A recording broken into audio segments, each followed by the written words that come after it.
ಕಾಂಗ್ರೆಸ್ ಪಕ್ಷದ ಕಾರ್ಯಕರ್ತ ಸಾವನ್ನಪ್ತಾನೆ ಸರ್. ನಾನು ಕೂಡ ಅವ್ರ ಮನೆಗೆ ಹೋಗಿದ್ದೆ, ನನ್ನ ಕೈಲಾದ ಮಾತ್ರ ಸಹಾಯ ಮಾಡಿದ್ದೀನಿ. ಅವತ್ತು ನೀವು ಅವ್ರ ಮನೆಗೆ ಹೋಗಿ ಹೇಳಿ ಬರ್ತೀರಾ 2 ಲಕ್ಷ ಧನ ಸಹಾಯ ಮಾಡ್ತೀನಿ ಅಂತ. ಸರ್ ದಯವಿಟ್ಟು ಅವ್ರು ಧನ ಸಹಾಯ ಮಾಡಿದ್ದೀರಾ ಸರ್? ನಾನು ಕಾಂಗ್ರೆಸ್ ಪಕ್ಷ ಬಿಜೆಪಿ ವಿರೋಧಿ ಅಂತ ಹೇಳ್ತೀರಾ ಸರ್? 70 ವರ್ಷಗಳ ಕಾಲ ಕಾಂಗ್ರೆಸ್ ಪಕ್ಷ ನಮ್ಮ ದೇಶವನ್ನು ಆಳಿದೆ ಸರ್. ಬಾಬಾ ಸಾಹೇಬ್ ಅಂಬೇಡ್ಕರ್ ಅವರನ್ನು ಸೋಲಿಸಿದ ಯಾರು ಸರ್? ಬಾಬಾ ಸಾಹೇಬ್ ಅಂಬೇಡ್ಕರ್ ಅವರು ಫೋಟೋ ಇಟ್ಕೊಂಡು ರಾಜಕಾರಣ ಮಾಡ್ತೀರಾ? ಅವ್ರಿಗೊಂದು ಭಾರತ ಕೊಡ್ಸಕ್ಕಾಗ್ಲಿಲ್ಲ ಸರ್.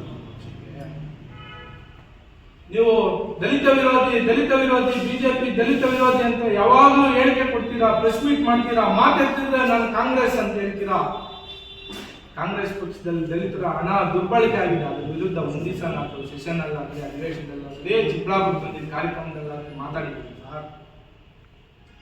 ತಾವು ಶಾಸಕರಾಗಿ ಆಯ್ಕೆಯಾಗಿ 2.5 ವರ್ಷ ಕಳೀತಾ ಬಂದಿದೆ ಸರ್. 2.5 ವರ್ಷಗಳಾದ್ರೂ ಈಗೂ ಕೂಡ ದರ್ಖಾಸ್ತು ಕಮಿಟಿ ಆಗಿಲ್ಲ ಸರ್. ಎಷ್ಟು ಜನ ದಲಿತರಿಗೆ, ಎಷ್ಟು ಜನ ಹಿಂದುಳಿದ ವರ್ಗದವರಿಗೆ, ಎಷ್ಟು ಜನ ಬಡವರಿಗೆ ನೀವು ಜಮೀನು ಮಂಜೂರಾತಿ ಮಾಡಿಕೊಟ್ಟಿದ್ದೀರಿ ಸರ್. ರಾಜಕಾರಣ ಚಿಕ್ಕಬಳ್ಳಾಪುರದಲ್ಲಿ ಭಗವಂತ ಆಶೀರ್ವಾದ, ರಾಜಕೀಯವಾಗಿ ನಿಮಗೆ ಒಂದು ಸ್ಥಾನ ಸಿಕ್ಕಿದೆ ಸರ್. ಅದನ್ನ ಒಳ್ಳೇದಕ್ಕೆ ಉಪಯೋಗಿ ಸರ್, ಒಳ್ಳೇದಕ್ಕೆ ಉಪಯೋಗಿಸಿ. ಯಾಕೆ ಎಲ್ಲರ ಮೇಲೆ ಎತ್ಕಟ್ಟುವಂತ ಕೆಲಸ ಮಾಡ್ತೀರಾ? ಅಂತ ಕೆಲಸ ಯಾಕೆ ಮಾಡ್ತೀರಾ? ದಯವಿಟ್ಟು ನಿಮ್ಮ ಆತ್ಮ ಮುಟ್ಕೊಂಡು ಹೇಳ್ಬೇಕಾಗ್ತದೆ. ಯಾವುದೇ ರೀತಿ ಚಿಕ್ಕಬಳ್ಳಾಪುರದಲ್ಲಿ ನಾನು ಇನ್ನು ಮುಂದೆ ಜಾತಿ ರಾಜಕೀಯ ಮಾಡಲ್ಲ ಅಂತ ನೀವು ನಾಳೆ ಚಿಕ್ಕಬಳ್ಳಾಪುರ ಬಂದಾಗ ಹೇಳಿಕೆ ಕೊಡ್ಬೇಕಾಗ್ತದೆ ಸರ್. ಒಬ್ಬ ಶಾಸಕರಾಗಿದ್ದೀರಿ, ಜನಪ್ರತಿನಿಧಿ ಇದ್ದೀರಿ, ನಿಮ್ಗೆ ಯಾರ ರಕ್ಷಣೆನೂ ಬೇಕಾಗಿಲ್ಲ ಸರ್.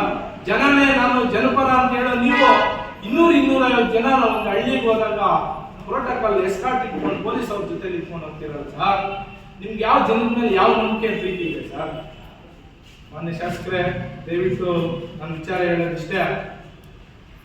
ಯಾವಾಗಲೂ ಒಂದು ಜಾತಿನ ಎತ್ತಿತ್ತು ಇನ್ನೊಂದು ಜಾತಿನ ಕೆಳಗಡೆ ಇಟ್ಟು ಜಾತಿ ರಾಜಕೀಯ ಮಾಡಬೇಡಿ. ನಮ್ಮ ಚಿಕ್ಕಬಳ್ಳಾಪುರದಲ್ಲಿ ಎಲ್ಲರೂ ಕೂಡ ಅಂತಿದ್ದಾರೆ. ಮಾತೆತ್ತಿದ್ರೆ ಸಂಸದರ ಟಾರ್ಗೆಟ್ ಮಾಡ್ತೀವಿ. ನಿಮ್ಗೆ ಮಾಡಿರೋ ಅನ್ಯಾಯ ಸರ್. ಇವತ್ತು ನೀವು ಶಾಸಕರಾಗಿ ಆಯ್ಕೆ ಆಗ್ಬೇಕಾದ್ರೆ ಅವ್ರು ಹಾಕಿರೋ ಕಾರ್ ರಸ್ತೆ ಮೇಲೆ ನಿಮ್ ಕಾರ್ ಹೋಗ್ತದೆ ಸರ್. ಅನಿಸ್ತದೆ ಎಷ್ಟು ಬೂತ್ ಇದೆ ಅಂತ. ಆವತ್ತು ದಿನ ಕಾಂಗ್ರೆಸ್ ಪಕ್ಷದಲ್ಲಿ ಎಷ್ಟು ಜನ ಬೂತ್ ಏಜೆಂಟ್ಗಳಾಗಿದ್ರು ಅಂತ ನಿಮ್ಗೆ ಗೊತ್ತಿಲ್ಲ ಅನಿಸ್ತದೆ. ಯಾರೋ ಕೋಟೆ ಕಟ್ಟಿರೋದ್ರಲ್ಲಿ ಬಂದು ಮನೆ ಕಟ್ಕೊಂಡು ನೀವು ರಾಜಕಾರಣ ಮಾಡೋದು, ನೀವು ಹಿಂಗೆ ಆಗುತ್ತೆ ಸರ್. ಒಳ್ಳೆ ಕೆಲಸ ಮಾಡಿ ಸರ್. ಆಂಬುಲೆನ್ಸ್ ಕೊಟ್ಟಿದ್ದೀರಾ, ನಮ್ಗೆ ಹೆಮ್ಮೆ ಇದೆ. ಒಳ್ಳೆ ಕೆಲಸ ಮಾಡಿ, ನಿಮ್ ಜೊತೆ ನಾವು ನಿಂತ್ಕೊಂತೀವಿ.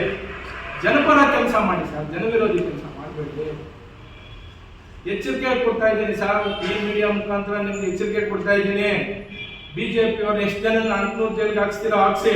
ಮತ್ತೆ ಇನ್ನೊಂದು ಮಾತು ಹೇಳಿದ್ದೀರಾ, ನಾನೇ ಪವರ್ ಉಪಯೋಗಿಸಿದ್ರೆ ಡೆಲ್ಲಿ ಏರ್ಪೋರ್ಟ್ ಅಲ್ಲಿ ಹಾಕ್ಸ್ಕೊಂಡು ಬರ್ತಾ ಇದ್ದೆ ಅಂತ ಸರ್. ಮೊನ್ನೆ ವರಿಷ್ಠಾಧಿಕಾರಿ ಚಿಕ್ಕಬಳ್ಳಾಪುರದಲ್ಲಿ ಪೊಲೀಸ್ ಅವ್ರು ಕೆಲಸ ಮಾಡ್ತಾ ಇಲ್ವಾ ಸರ್? ಹಂಗಾದ್ರೆ ನಿಮ್ ಕೈಗೊಂಬೆಗಳಾಗಿ ಅವ್ರು ಕೆಲಸ ಮಾಡ್ತಾ ಇದ್ದಾರಾ? ನೀವು ಯಾಕೆ ಸರ್ ಅಧಿಕಾರ ಉಪಯೋಗಿಸ್ಬೇಕು?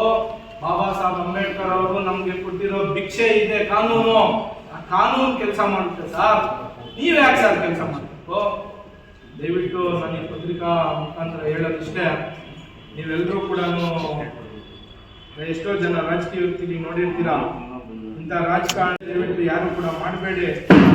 ಒಳ್ಳೆ ಕೆಲಸ ಮಾಡಕ್ಕೆ ಎಲ್ಲರೂ ಕೈ ಜೋಡಿಸಿ. ಯಾರು ಕೆಟ್ಟ ಕೆಲಸ ಮಾಡ್ತಾರೋ ಅದನ್ನ ನೀವೆಲ್ಲರೂ ಕೂಡ ತಡೆ ಹಿಡೀರಿ.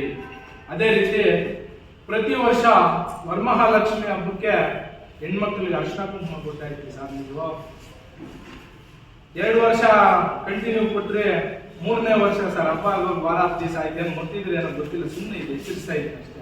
ಸಾಧ್ಯವಾದ್ರೆ ಕೊಡಿ, ನಿಮ್ಮ ವೈಯಕ್ತಿಕ. ಇಷ್ಟನ್ನ ಹೇಳಿ ನನ್ನ ಮಾತು ಮುಗಿಸ್ತಾ ಇದ್ದೀನಿ.